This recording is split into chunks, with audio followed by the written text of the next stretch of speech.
Visit करें। ये एक बड़ा प्रशंसा उठ जाता है जब बीच में से ही एक लाइन चलती हुई दूसरी लाइन जुड़ जाती है कि उन्होंने स्टोर ले लिया। जी इसके अंदर सर कह रही है ना, वैसे मैंने आज इसके शेयर लिए, मैं आपको नहीं कह रहा हूँ लेने के लिए, लेकिन मेरे जो आज न्यूज़ देखकर जो पता लगा मुझे ऐसा प्रतीत हो रहा है।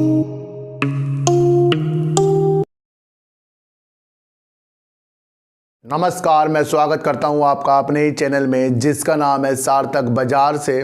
और आज बात करते हैं सर टाटा मोटर्स की और इलेक्ट्रॉनिक व्हीकल आज जो आ रहे हैं उसके ऊपर बड़ी बड़ी जो कार निर्माता कंपनी होती है उनका क्या कहना है। और बात करेंगे सर आज फ्यूचर ग्रुप की सर। तो सबसे पहले बात कर लेते हैं, जहां टाटा मोटर्स इलेक्ट्रॉनिक व्हीकलों की एक श्रृंखला ला रहा है और लॉन्च करने की डेट भी वो बताता जा रहा है और उसके अंदर वो चार्जिंग स्टेशंस भी लगातार बढ़ाता जा रहा है। और उसके बाद जब वो अपनी कारों को लॉन्च करेगा उसके बाद से इस शेयरों में तेज़ी आना जो हमें दिखेगा वो संभव है। लेकिन इसके विपरीत जो देश की प्रमुख कंपनी है, बड़ी कार निर्माता कंपनी है मारुति सुजुकी, उनके जो चीफ हैं आरसी भार्गव जी, उनका कहना है सर कि उनका ये कहना है कि व्हीकल 10 से 15 वर्षों बाद अपेक्षित जो उनकी एक क्षमता है ना वो अच्छी तरह उजागर होगी। यानी कि 10 से 15 साल अभी लगेंगे इलेक्ट्रॉनिक व्हीकलों को पूर्ण रूप से चलने में, अच्छे होने में और इस सारी चीज़ को कैप्चर करने में। तो कहीं ना कहीं एक बड़ा ये बयान है जो हमें दर्शा रहा है कि अभी जो गाड़ियां हैं कहीं ना कहीं पेट्रोल में चलती हुई दिखेंगी और इलेक्ट्रॉनिक व्हीकल जैसे भी बढ़ता जो दायरा जा रहा है और उनके द्वारा ये कहा गया है, तो इसमें कहीं ना कहीं एक संभावना हमें तलाश करनी चाहिए कि एकदम से हर चीज़ों में चढ़कर और जो नई चीज़ें हमें दिख रही है उसकी संभावना तो हमें तलाश करनी चाहिए, लेकिन जो पुरानी चीज़ें हैं उसको भी हमें याद करके रखना चाहिए।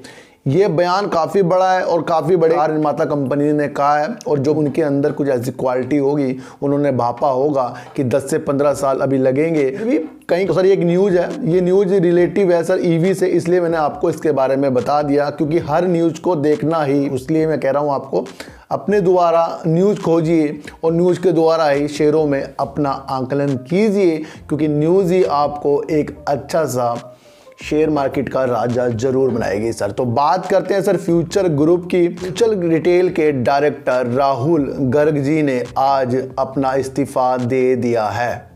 तो ये कहीं ना कहीं एक फ्यूचर ग्रुप के लिए निगेटिव न्यूज़ फिर से निकल कर आ गई है। जहां कुछ दिन पहले अंबानी जी ने इसके स्टोरों को अधिग्रहण किया था और लोगों के अंदर इसके देखने की संभावना ही चेंज हो गई सर। देखो मैंने आपको कहा था कि इसके अंदर स्टोर नहीं जाते तब हमारी संभावना इसके अंदर पॉजिटिव की तरफ थी। मैंने आपको कहा था ना कि ये शेयर सर पॉजिटिव की और डील कहीं ना कहीं होना है। अब बीच में कोई इसके स्टोर लेगा और जब उसका काम और जब उसका सर केस कोर्ट में चल रहा है तो ये संभव नहीं होता कि जब कोई केस में चल रहा है उससे पहले कोई इस तरह के काम हो जाएं। तो सारा का सारा इसके अंदर जो भी ब्लेम आएगा बयानी जी के ऊपर आएगा क्योंकि उनके द्वारा ही वो स्टोर वहाँ पर गए हुए हैं। तो इसके अंदर लैंडर भी सर परेशान हो गए और अमेजोन भी परेशान हो गया कि अब क्या करें। तो उन्होंने उसकी सुरक्षा के लिए, फ्यूचर ग्रुप की सुरक्षा के लिए एक याचिका कोर्ट में डाल रखी थी जिसे सुप्रीम कोर्ट ने सर 23 मार्च तक के लिए इसे टाल दिया है। उसके बाद वो वहाँ सुनवाई होगी। तो ये वर्ड जो कहा गया है ना सर, फ्यूचर रिटेल की संपत्ति के लिए जो अपील है 23 मार्च को सुनवाई होगी, ये एक पॉजिटिव संकेत सर। देखो मैं आपको बता दूं ये किस तरह से है। कोर्ट सर अमेजोन की इसमें विचार करेगा कि भाई ये कैसे स्टोर गए हैं, तो कहीं ना कहीं वो स्टोर फिर वापस आने की उम्मीद में होंगे और जो इसका नाम चेंज अंबानी जी कर रहे हैं फिर वो भी नहीं होगा। हो सकता है हो जाए, लेकिन मेरा जो दृष्टि जो कह रही है कि अब इसके अंदर कोर्ट कुछ ना कुछ एक्शन लेगा और कहीं ना कहीं वो स्टोर पे कैसे दे दिए, ये जो बातें हो रही हैं ये निकल कर सामने आएगी।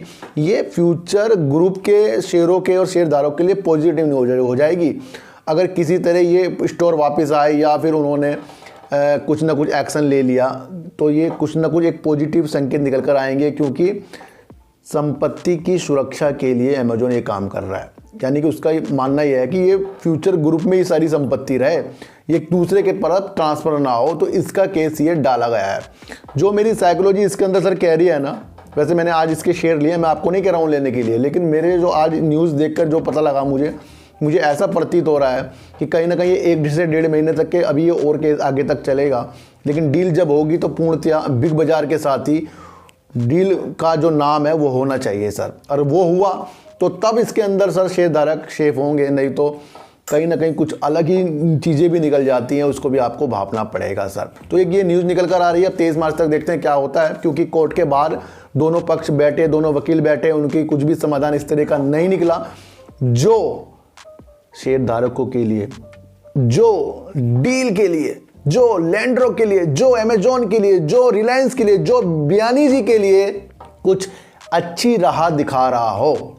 लेकिन सबसे बड़ी बात क्या है ना सर, सबसे बड़ी बात वो है कि हम जैसे लोग जब ऐसे स्टॉक को लेकर फिर डील के मसले, फिर कोर्ट के मसले में फंस जाते हैं, फिर एक सवाल सा उठ जाता है कि शेयरों में खरीदें या शेयरों को एग्जिट करें।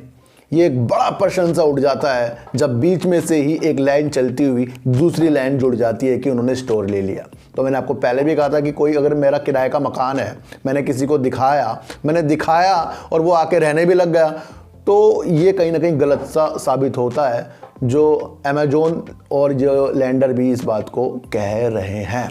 तो इसके अंदर वेट होगा और वेट के बाद अपनी एक रणनीति अलग से बनाई जाएगी, और तब तक के लिए तो मुझे लगता है कि इसके अंदर होल्ड बनता है जब पूरे निष्कर्ष सामने निकल कर ना आए।